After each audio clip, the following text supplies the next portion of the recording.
आता वया दिवसभरातील मोठ्या राजकीय टॉप 9 बातम्या। पुण्यातील मुंडवा जमीन गैरव्यवहार प्रकरणी निलंबित तहसीलदार सूर्यकांत येवलेंची पुणे पोलिसांकडून चौकशी। सूर्यकांत येवले सध्या अंतरिम जामिनावर बाहेर।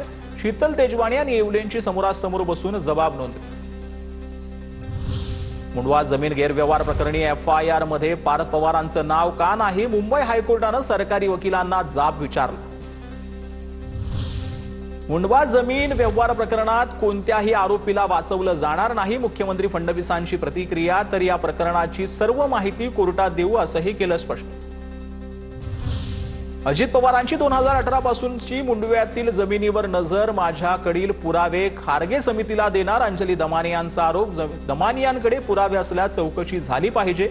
रोहित पवारांची प्रतिक्रिया। पुणे जमीन व्यवहाराशी माझा काहीही संबंध नाही। मी 2004 साली उपमहापौर होतो। हा व्यवहार 2018 मधील निलेश मगर यांनी दमानियांचे आरोप फेटाळले। 2019च्या घटनेवरून किरीट सोमय्यांची नाराजी उघड। उद्धव ठाकरेंची चापलुसी करण्यासाठी मला बाहेर काढलं। भाजपच्या ज्या नेत्यानं हे केलं त्यांना स्वतःची माफी मागावी। किरीट सोमय्यांच्या भाजपच्या वड्या नेत्यावर निशाणा। महापालिका निवडणुकांसाठी प्रभाग निहाय अंतिम मतदार याद्या 15 डिसेंबरला प्रसिद्ध होणार। राज्य निवडणूक आयोगाकडून वेळापत्रकात पुन्हा बदल। निवडणुकाही लांबणीवर जाण्याची शक्यता। मनपा निवडणुका झाल्या की परमनंट राजकीय डिवॉर्स होणार। पुढील लोकसभा निवडणुकीत महायुतीतील तिन्ही पक्ष वेगवेगळे लढतील। रोहित पवारांची टीका। महायुतीत राजकीय डिवॉर्स होणार हे दिवसा स्वप्न आहे। आम्ही एकत्रच राहणार। केसरकरांचं रोहित पवारांना उत्तर।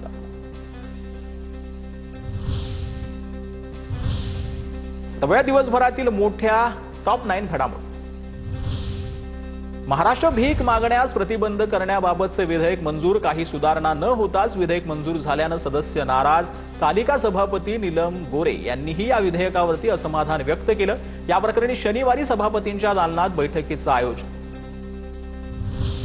नागपूर अधिवेशनात अनेक आमदारांची पंचतारांकित हॉटेलला पसंती। शासकीय निवासस्थान असतानाही हॉटेलमध्ये वास्तव्य। विधानसभा अध्यक्ष राहुल नार्वेकरही पंचतारांकित हॉटेलमध्ये कोट्यावधी रुपये विधान भवनासाठी खर्च। पण एकही मंत्री राहत नाही। काँग्रेसचे नेते नाना पटोलेंची टीका। उद्धव ठाकरे जिहाद हृदय सम्राट झालेत। मंत्री नितेश राणेंची उद्धव ठाकरेंवर टीका। हिंदू विरोधी भूमिका घ्यायची असते तेव्हा उबाटा सर्वात पुढे असते। नितेश राणेंचा ठाकरेंच्या शिवसेनेवर हल्ला। नाशिकमधील छोटी मोठी झाडं तोडणार आणि 15,000 झाडं आज नाशिकमध्ये दाखल होणार। गिरीश महाजन यांची माहिती। चेकअपच्या चित्रलेखा पाटलांकडून भरत गोगावलेंचा पैशांसोबतचा व्हिडिओ समोर। गोगावलेंसह दळवींच्या खात्याची सखोल चौकशी करण्याची मागणी।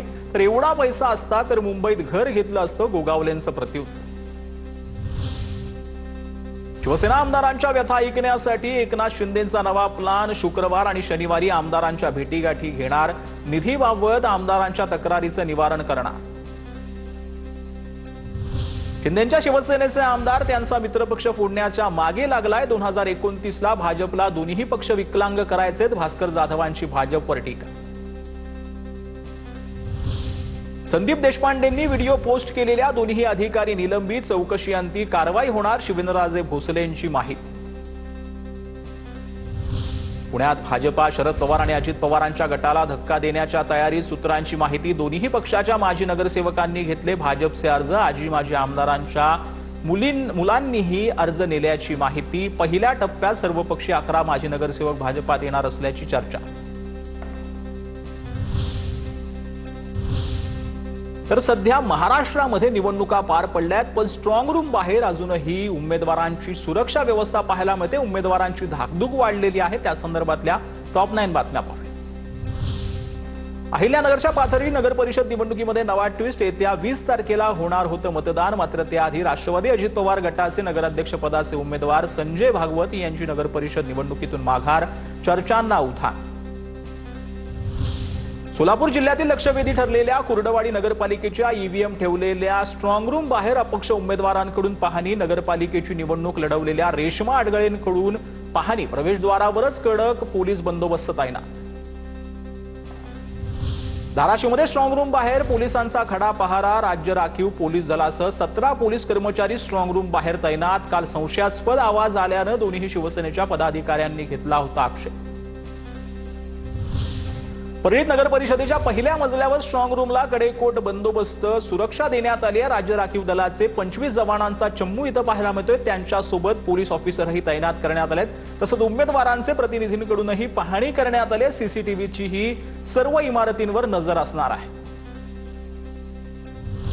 साताऱ्यातील कराड पालिका निवडणूक मतदान मशीन 42 सीसीटीव्ही कॅमेऱ्यांच्या नजरेखाली असणार आहे. स्ट्रॉंग रूम परिसरात राजकीय पक्ष प्रतिनिधी, पोलीस आयोग त्यासोबत अधिकाऱ्यांचा 24 तास पहारा पाहायला मिळतो. जळगावच्या चाळीसगावमध्ये ईव्हीएमच्या आता स्ट्रॉंग रूम बाहेरची सुरक्षा वाढवण्यात आली आहे. स्ट्रॉंग रूम बाहेर आता सुरक्षा रक्षकांच्या 24 तास बंदोबस्त तैनात आहे. सीसीटीव्ही एलईडीच्या माध्यमातून उमेदवारांचं स्ट्रॉंग रूमवरती लक्ष आहे.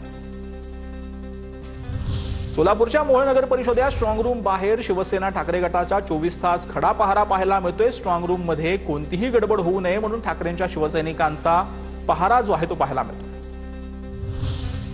नांदेडच्या उमरी ईव्हीएम स्ट्रॉंग रूमला सशस्त्र पोलिसांचा कडेकोट बंदोबस्त आहे. सीसीटीव्ही कॅमेरे तैनात करण्यात आले. त्यासोबत एसआरपीएफचे 8 जवान आणि पोलीस अधिकारी कर्मचाऱ्यांचा स्ट्रॉंग रूम बाहेर खडा पहारा पाहायला मिळतो.